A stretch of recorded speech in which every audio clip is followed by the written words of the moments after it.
Undaudu, to you and yours. My name is Mike Trout, and in 2010, I started working on the idea of a decentralized startup. And I realized I would need a framework for launching decentralized startups. And I turned and saw the blockchain and Bitcoin as the underlying technology for it.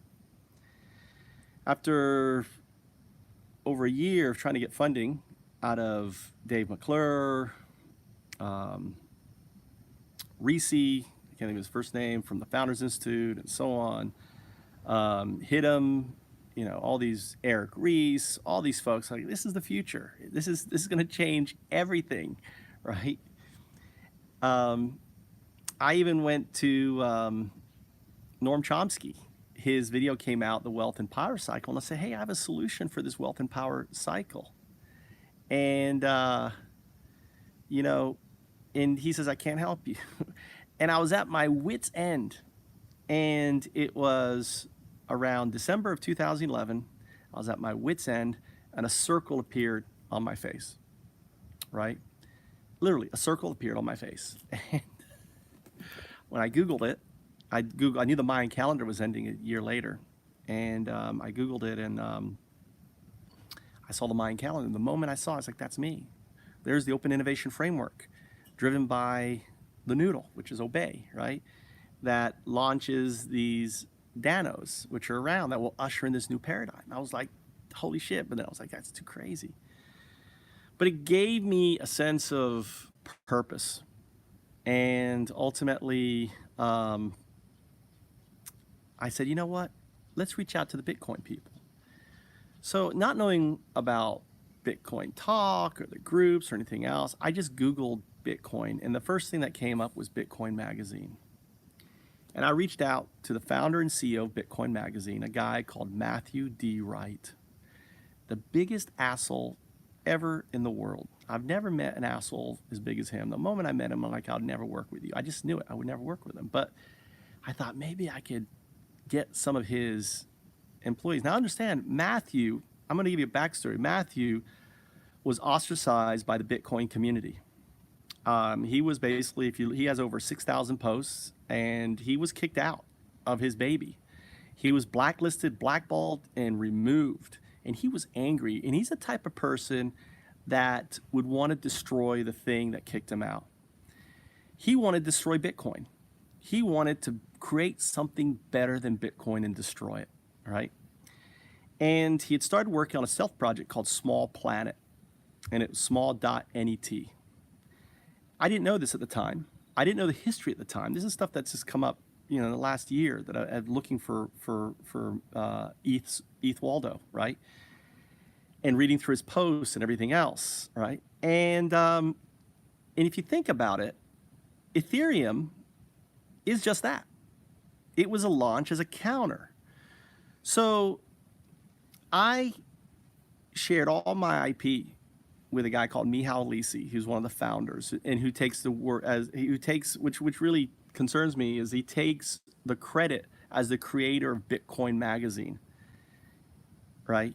It's kind of like, oh, I'm a developer in Facebook, thus I'm the creator of Facebook. You get what I'm saying? Same thing with Michal, with Vitalik. Vitalik was hired by Matthew to write articles. He did not, Bitcoin Magazine was not his idea. He is not a founder of Bitcoin Magazine. And yet, his claim to fame is that, right?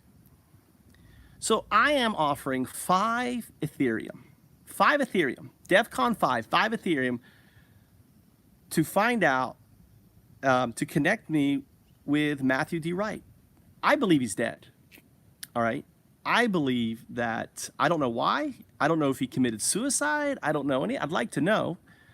But if he's alive and you can connect me and he can verify it's him with pictures and dates and everything else, I will reward you 5 Ether, right? If you can show me that he's dead and the cause of death, I'll give you an Ether or 2, right? But I want to know. I really want to bring him to DEFCON 5. I want to basically expose the truth about Ethereum. I believe if you look at the code, ask Vitalik, show us Small Planet code. Where is the code for small planet? I guarantee you're going to see Ethereum in that code. And whatever happened to Matthew, basically, I believe that his IP, his vision was taken, used, and adopted by folks who really don't have the credit. Don't get me wrong. Vitalik is an amazing engineer. He's an engineer. He's a seamstress, right? He's not a dressmaker. That's a different thing. A seamstress, he did those beautiful stitches of smart contracts, which he pulled from somewhere else. He researched and found the different technologies. He, took from colored coins, right, for the idea of tokenization. When I talked about tokenization. I didn't talk about tokenization in my diagram because it was just too much. I figured, fuck, Bitcoin is so damn new. I'm going to talk about other tokens. I'm going to completely blow people's minds, right? I'm going to talk about the AI behind it that's going to drive it. So here's the deal. If you want to, you can just Google ETH Waldo. You can see the research. You can read all his posts on BitTalk. He may be related to a senator. You can read the comments. I already have basic. I'm going to be posting this video again on Cent and announcing the 5 Bitcoin reward.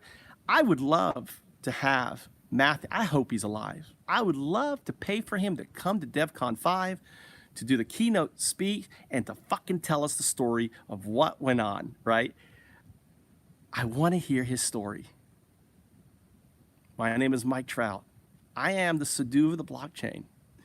I am Undao, who sits in the middle of the Mayan zodiac prophecy.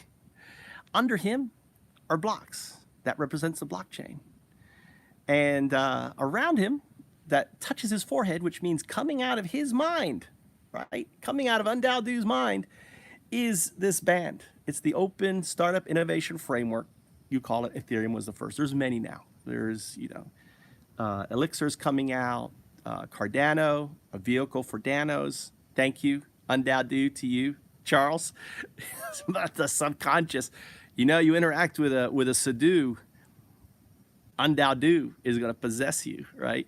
And the fact that he has the Ouroboros in it, the Ouroboros actually is what we're trying to slay. The head of the Ouroboros is an infinite agent. It's our business model. It's devouring the body, our planet. How come no one ever saw that? Why is it that that's just being revealed now? Because, well, it's an ancient hidden meaning, right? That the Sadhu of the blockchain can read. And in the middle, on his back, carrying on his back, you'll see staring out of the vault, the Bitcoin Global Reserve Fund, right? The vault that's going to exist purely on the blockchain.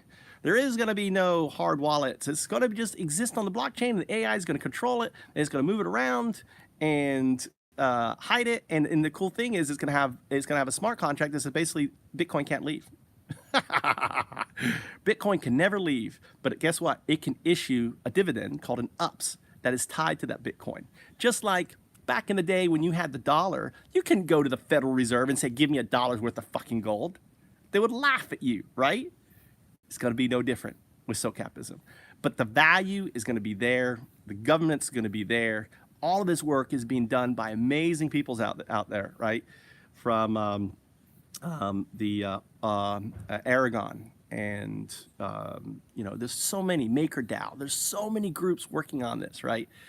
So, setting up Obey